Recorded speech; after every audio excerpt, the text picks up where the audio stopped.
अस्सलाम वालेकुम नाज़रीन, मैं हूं मंसूर अली खान। अपने YouTube चैनल के ऊपर आपको खुशामदीद कहूँगा। सबसे पहले आपसे दरख्वास्त के चैनल को सब्सक्राइब करना मत भूलिएगा और बेल आइकन जरूर प्रेस कीजिएगा। नाज़रीन, आज से चंद दिन पहले गालबन 30 जनवरी की डेट है, मैंने उस दिन एक वीलॉग किया था और मैंने उसके अंदर आपको बताया था कि जहांगीर तरीन की वापसी के लिए जो है वो पाकिस्तान तहरीक इंसाफ के अंदर एक ग्राउंड तैयार किया जा रहा है और आने वाले दिनों के अंदर उसके ऊपर काम शुरू हो जाएगा। जिस तरह उसके बाद मैंने कुछ और व्लॉग्स भी किए और मैंने आपको उसमें बताया कि सेनेट के इलेक्शंस के लिए भी एक मंडी लगना शुरू हो जाएगी और खरीदो फरोख्त का सिलसिला शुरू होगा। करोड़ों लगेंगे, बोलियां लगेंगी और उनका ताल्लुक किसी एक जमात से नहीं होगा, हर जमात से होगा। हर दफा ही ये होता आया है। बहरहाल, अब एक पूरे सिस्टमैटिक तरीके से मैं ऑब्जर्व कर रहा था, मैंने बैठ के उसको निकाल कर देखा तो पूरे एक सिस्टमैटिक तरीके से जो है वो जहांगीर तरीन की वापसी के लिए अब ये काम जो है वो एक एक करके हर मरहलावार आगे बढ़ता जा रहा है। जो रिसेंट एक डेवलपमेंट हुई है मैं उसके ऊपर अभी आऊंगा और आपको बताऊंगा कि किस तरह एक ग्राउंड तैयार हो रहा है। लेकिन अगर थोड़ा सा जरा माजी के अंदर जाएं, मैं आपको आइडेंटिफाई करके बताता हूं कि किस किस बयान का ताल्लुक जहांगीर तरीन को वापस लाने के साथ जुड़ा हुआ है। राजा रियाज साहब जो फैसलाबाद से ताल्लुक रखते हैं, पाकिस्तान तहरीक इंसाफ के एक रहनुमा हैं, उन्होंने पार्टी की एक मीटिंग के अंदर सबसे पहले डिमांड की कि जी जहांगीर तरीन साहब को वापस आना चाहिए। ठीक है, अच्छा, उसके बाद एक और बयान आया।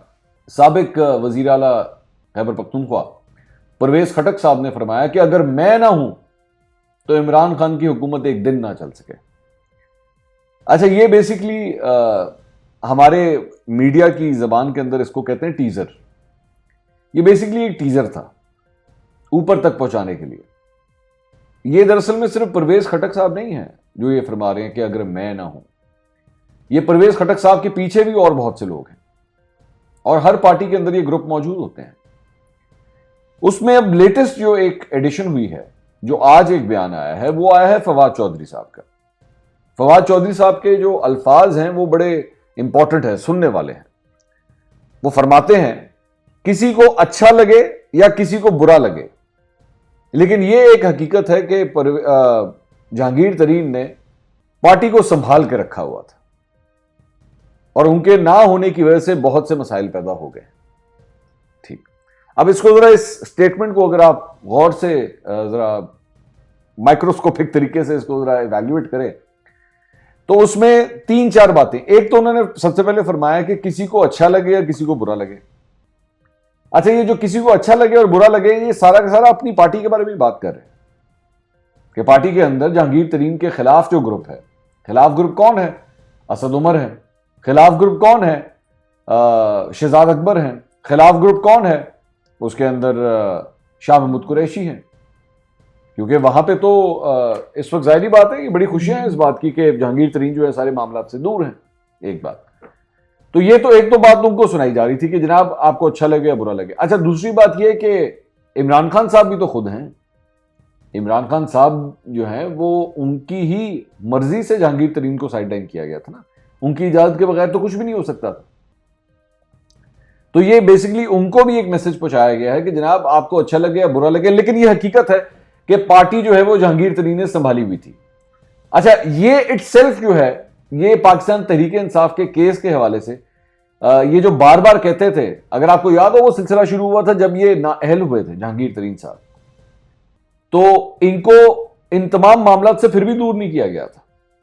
ये पार्टी के तमाम तर मामला चला रहे थे और जिसका एतराफ अब कर रहे हैं फवाद चौधरी साहब कि उन्होंने पार्टी के मामला संभाले हुए थे। अब कोई इनसे यह पूछे कि जब कानूनी तौर पर एक शख्स इलेक्शन नहीं लड़ सकता था, सुप्रीम कोर्ट ऑफ पाकिस्तान यह बात कह रहा था कि इस शख्स को सियासत से दूर होना चाहिए, तो यह किस हैसियत में पार्टी को चला रहा था? आप खुद फरमा रहे हैं ना कि जी उन्होंने पार्टी को संभाल के रखा हुआ था। उन्होंने क्यों पार्टी को संभाल के रखा हुआ था?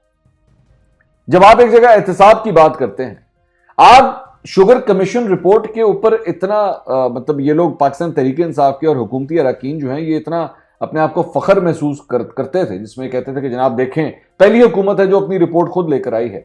मेरे भाई, वो जब से उनको नाअहल किया था तब से लेकर अब तक वो जो आपकी पार्टी की सियासत चला रहे थे, और चलाते चलाते इस मुल्क के अरबों रुपए का नुकसान हो गया, यहां पे डाका पड़ गया शुगर के अंदर, उसका जिम्मेदार कौन है?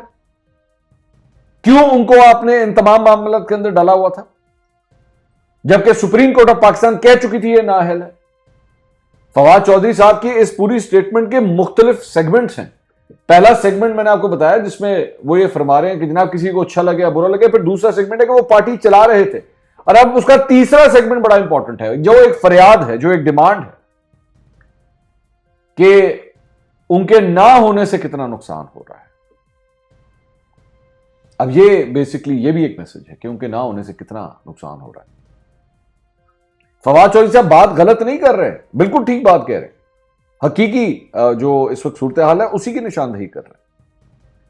लेकिन ये एक अफसोसनाक हकीकत है, ये वो एक अफसोसनाक हकीकत है कि जहांगीर तरीन का पैसा, जहांगीर तरीन का जहाज, जहांगीर तरीन की जो पूरी एक सोशल मीडिया की टीम थी, उसकी बड़ी कमी महसूस हो रही है। काश इस जहांगीर तरीन ने के ना होते हुए आपने 2018 का इलेक्शन लड़ा होता, इस जहांगीर तरीन को उसी दिन पार्टी से साइडलाइन कर दिया जाता जब आपने मुझे एक इंटरव्यू के अंदर फरमाया था कि अगर वो गिल्टी हुए तो वो कभी भी पार्टी में नहीं रहेंगे। आज आपके अपने पार्टी के लोग ये कह रहे हैं कि वो पार्टी के मामला चलाते थे, चलाते रहे, सिर्फ चलाते नहीं रहे, उनका जहाज भी चलता रहा, उनका जहाज भी भर भर के एमएनएस और एमपीएस बनी गाला लाके डिलीवर करता रहा। जिस तरह एक पिज्जा डिलीवरी होती है ना, इसी तरह अरकान पार्लियामेंट की डिलीवरी सर्विस शुरू की हुई थी जहांगीर तरीन साहब ने। पिज्जा मोटरसाइकिल के ऊपर आता है, अरकान पार्लियामेंट जहाज में आते थे और ला के फिर सर्व कर दिए जाते थे, ले जनाब एक और आया, ले जनाब एक और आया, ले जनाब एक और आया। और अब इसलिए ये इतनी कमी महसूस हो रही है जहांगीर तरीन की, क्योंकि सेनेट के इलेक्शंस के लिए अब वो जहाज नहीं चल रहा। अब या तो कोई जहाज वाला ढूंढा जाए या जहांगीर तरीन को ही वापस लाया जाए, क्योंकि अगर ना लाया गया तो फिर हालात मुश्किल हो जाएंगे, क्योंकि पार्टी के अंदर जो है वो बगावत की खबरें बड़ी सख्त गर्म है। तो इसलिए अब वो जो जहांगीर तरीन साहब का जो ग्रुप है वो एक्टिवेट होना शुरू हो गया है, और उनके तारीफों के पुल बांधे जाएंगे, बताया जाएगा कि जहांगीर तरीन साहब कितने इंपॉर्टेंट है। फवाद चौधरी साहब बिल्कुल बात सही कर रहे हैं, मैं उनकी बात से एग्री करता हूं, बड़े अच्छे दोस्त हैं, बात हकीकत के ऊपर हमेशा करते हैं, मुझे उनकी ये खरी बात ही हमेशा बड़ी पसंद है। अगले वीलॉग में दोबारा मुलाकात होगी। अल्लाह हाफ़िज़।